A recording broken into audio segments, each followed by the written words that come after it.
agarrados na filosofia de Aristóteles e hoje vamos fazer alguns comentários sobre a sua poética. A Poética é um livro que você pode encontrar de autoria de Aristóteles que reúne textos fragmentados sobre arte. Naturalmente, você deve entender que a Poética é talvez a obra mais relevante sobre arte da nossa antiguidade ocidental. Bem, é claro que a sua importância vai muito além daquilo que Aristóteles fala sobre arte enquanto regras de produção artística. O entendimento de Aristóteles sobre arte é um entendimento filosófico, de um certo modo, que insere a arte na vida humana. E para Aristóteles, isso que é bacana, né? A arte não é um mero ornamento. A arte não é, como muita gente acha que é, a cereja do bolo, não é? A parte graciosa do processo, aquilo que, se sobrar tempo, a gente pode até se bobear, se interessar, aquilo que, né, algumas pessoas menos preocupadas com dinheiro costumam se dedicar a entender, né? Não é bem assim que funciona, sabe? A arte para Aristóteles, ela é central na vida humana, né? Por quê? Porque ela está impregnada na natureza humana. Ela é, de certo modo, essencial à nossa humanidade. Então veja, isso por si só já é preciosíssimo.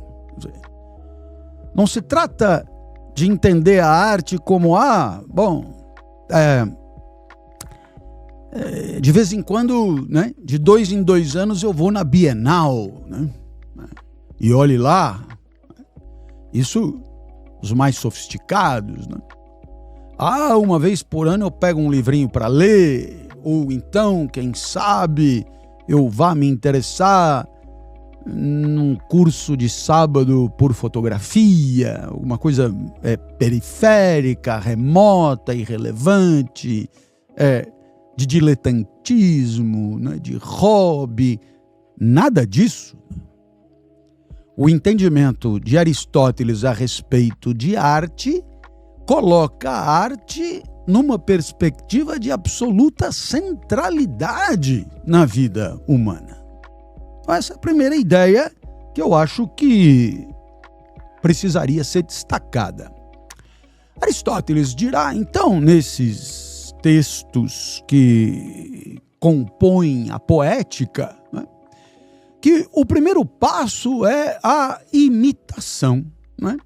E a imitação, em grego, é mimesis, né? Mimesis. Então, muitas vezes usamos em português o adjetivo mimético, que quer dizer imitativo ou por imitação.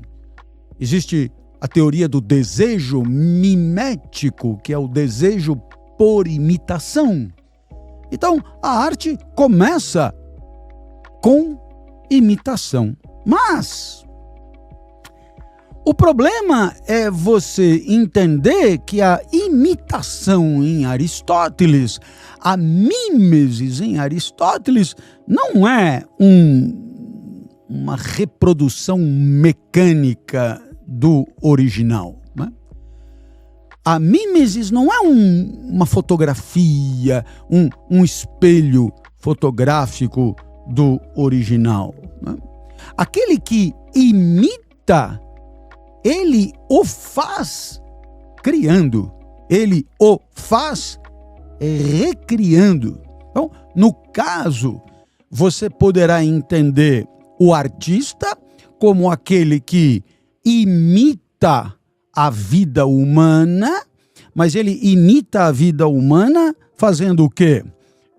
Recriando as ações humanas imitadas por ele de modo significativo, de modo inteligível, de modo coerente, de modo a justapô-las, a apresentá-las de maneira a significar alguma coisa para nós.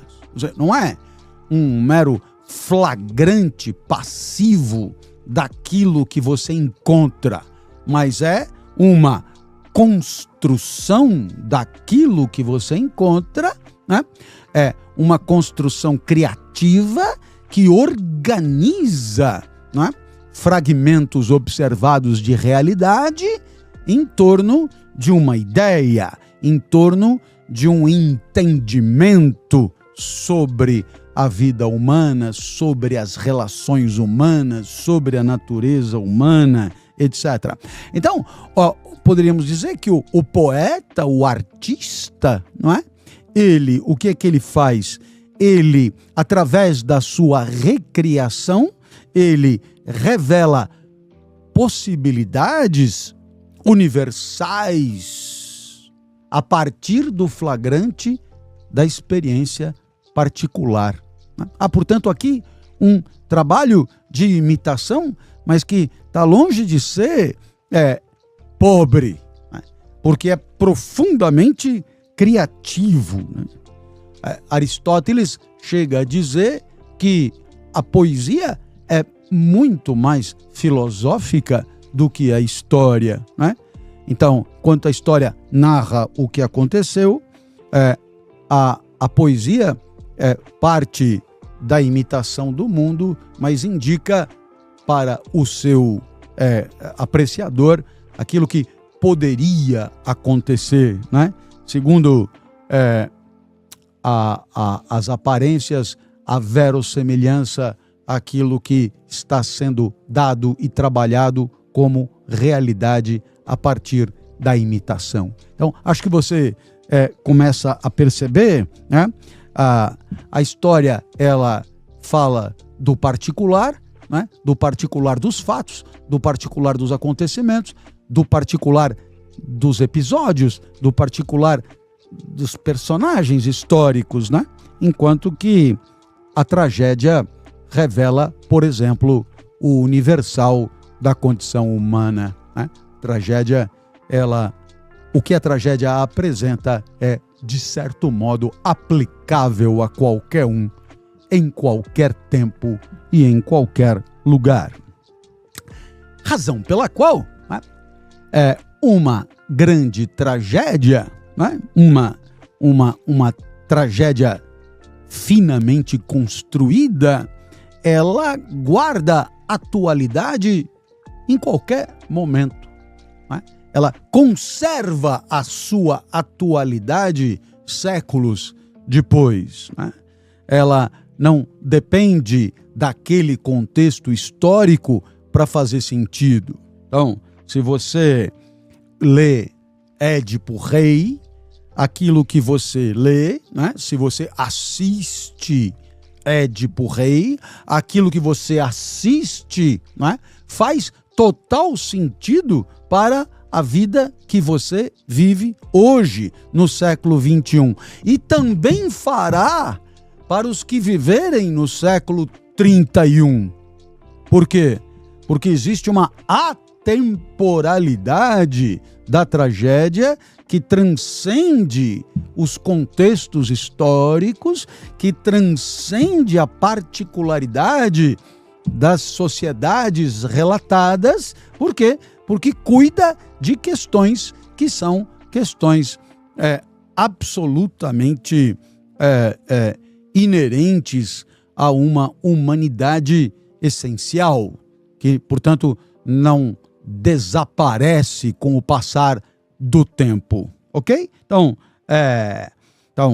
você discute a estrutura do agir humano, a estrutura da ambição humana, a estrutura do temor humano diante do mundo, a estrutura da culpa, né? Do amor humano pelo mundo, pelas coisas do mundo, pelo outro e assim por diante. A tragédia cuida da hybris, que é a desmesura, pretender mais para si do que lhe é devido, etc. Então, perceba, são temas que pairam sobre o tempo e que, portanto, devolvem ou conferem à tragédia uma atualidade independentemente do momento histórico vivido. Então, eu insisto porque não poderia concordar mais, quer dizer, a leitura de Sófocles, por exemplo, é uma leitura que nos dá a impressão de que estamos diante de um texto que foi produzido nos dias que correm. Tamanha a atualidade dos dilemas, das inquietações, das lamúrias, das devastações vividas pelas personagens muitos séculos atrás, né? Então, nesse sentido, existe uma filosofia da arte aqui que tem na tragédia um seu momento maior, não é? E, portanto, a poética aristotélica tem na tragédia o seu ponto central, o seu momento mais elevado. Esse é o entendimento de Aristóteles e eu penso que você nos acompanhará nisso. Quer dizer, Aristóteles tem um tratado sobre a arte, mas ele considera a tragédia a manifestação artística do seu tempo mais completa e, portanto, mais esclarecedora do que a arte possa ser, não é? Então, em primeiro lugar, a tragédia imita uma ação que converge para uma certa essencialidade, né?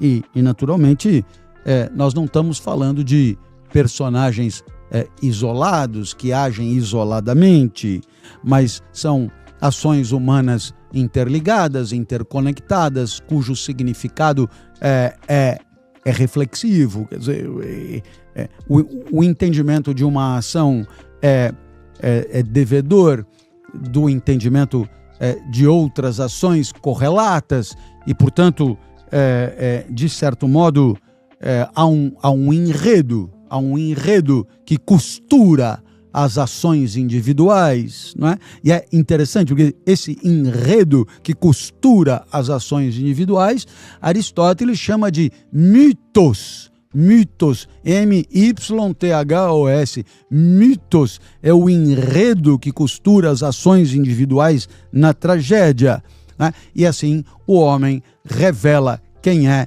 por aquilo que ele faz dentro de um contexto, dentro de um cenário específico em que o significado da ação ele é vinculado ao significado das demais ações integradas nesse mitos, né? De tal maneira que a ação deve constituir uma unidade, né? Uma completude.